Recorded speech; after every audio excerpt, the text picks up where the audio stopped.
Welcome to youlle.com nutritional clip. Today we're going to be making a chai spice cashew cheesecake, which is dairy and gluten free and sugar free as well. Really wonderful for your whole family, and nothing that you really have to feel guilty about. We're using all whole foods today, nothing processed, and I'm making it in a Thermomix. If you have one at home, that's great, you can use that, but if you don't, a good sturdy food processor will do the job. A blender would be a little bit too much for a blender. There is a lot of sticky, nutty sort of stuff that has to be ground down. So let's get going, and I'm going to start with making the crust. The base for the cheesecake is almonds, and we've got just pesticide-free raw almonds here.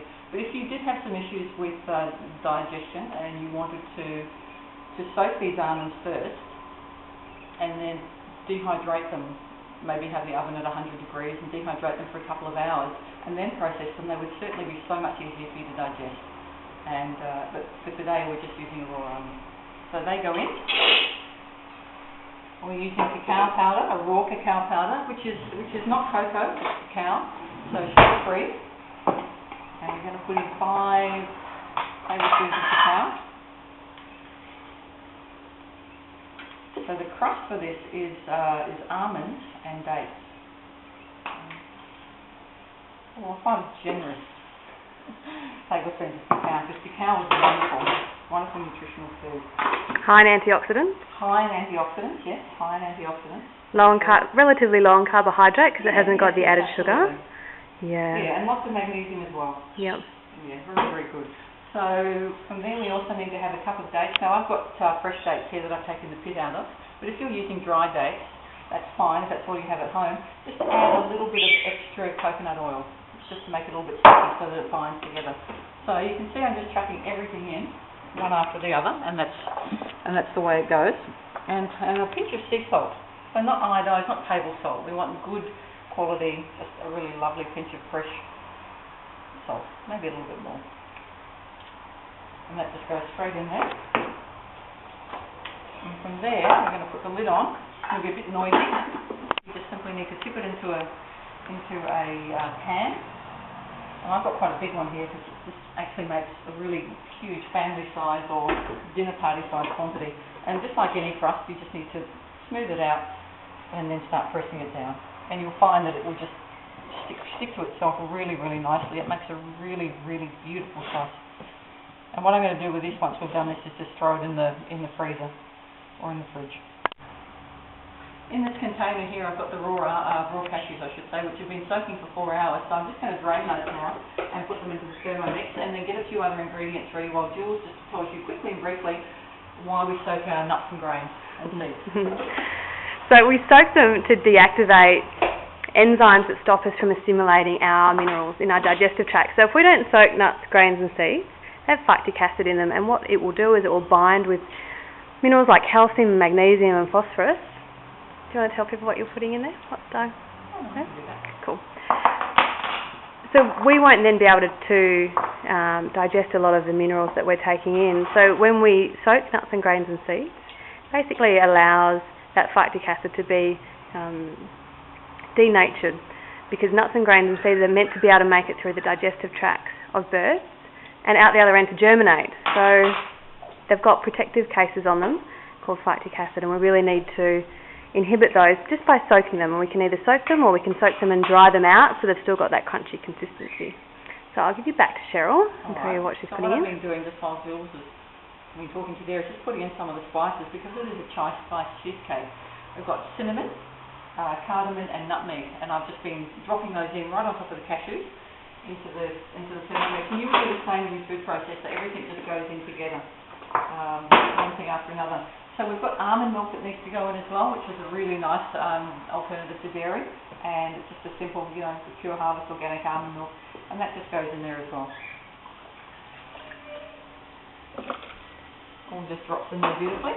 And then we've got chai as well. I'm using a really nice yogi green chai, which is a gentler version, less caffeine and much more refreshing than black chai. But if you have black chai, perhaps you've got the honey chai, one at home which is quite common, then use that. But if you wanted a milder version, then the green chai is lovely. So I usually make it in advance, like right when I decide I'm going to make the cheesecake, and then I just let it soak, really infuse it well. So that just goes straight in there. Put it straight in. Just it smells absolutely beautiful. Does smell good. Yeah, if you were here, you'd just be thinking that was just fantastic. So we're going to use raw honey as well, 3/4 of a cup of raw honey, rather than processed honey. Honey in its natural state. And the reason honey is such a good use for a sweetener is because it's not processed. You can get honeys that are raw processed and still have all the enzymes available in them. And you also want to make sure with your honey that you haven't been getting honey that's been fed sugar, because that often happens with our commercial honey available in supermarkets. They're given a diet of sugar, which, you know, if we're trying to get nutritious, dense honey, and honey that's good for us, we don't want it to be fed sugar. So we're just about done here. So I'm going to...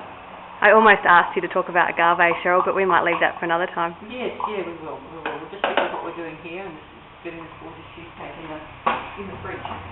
So, you know, the time to make this cheesecake is very, very simple too. Probably 20 minutes start to finish. It's really, really, really simple. A little bit more salt. Just sprinkle that in. Oh, maybe not all finish. All good, all good. Okay, I'm just looking at my recipe here. That's pretty much it. We have got coconut oil, and we've got a really nice organic coconut oil, but that's not going to go in just yet. We're going to process it first. You're on. Okay, to finish now, we've got this beautiful, come over here, Jules, we've got this beautiful creamy... I'm just staying away from the smell because I just want to put my finger in there. And so I've got this lovely, lush, creamy filling in. So to finish that off, we're going to add a cup of coconut oil. I'm just going to throw across to Jules for a second so that she can tell you all the wonderful things about coconut oil and why we would use it.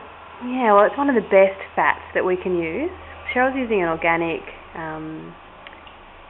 unprocessed coconut oil, so it hasn't been processed at a high heat, which is what you want because you want to keep as much of the nutrition in there as possible. It's short and medium chain fatty acids, which means that we utilise it in our system, in our digestive system really quickly, and we tend not to store it like we do with refined carbohydrate. And Cheryl's going to push the button, it's going to make lots of noise. Really noisy. Okay.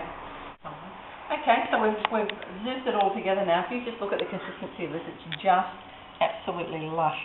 So all we need to do now is just pour this in on top of the crust, which I just popped in the fridge for a bit. And we tasted it too, it's And fabulous. it really, yeah, we've absolutely got a good quality product here. And we're going to leave a little bit in there so Jules and I can have that. That sounds great. And now that's it, it's done. Absolutely perfect. So if you wanted to have this for a dinner party or for dinner in the evenings, make it in the morning. And then you can put it in the fridge and it will set through the day. It does need a few hours to set, or you can put it in the freezer. That works really well. And when you slice it then it's absolutely beautiful and it sets just perfectly. So I hope you enjoy that and know that when you're eating it you're really doing lots of good for yourself. Don't feel guilty about eating this at all. It's packed full of nutrients and your family will love you for it. Enjoy!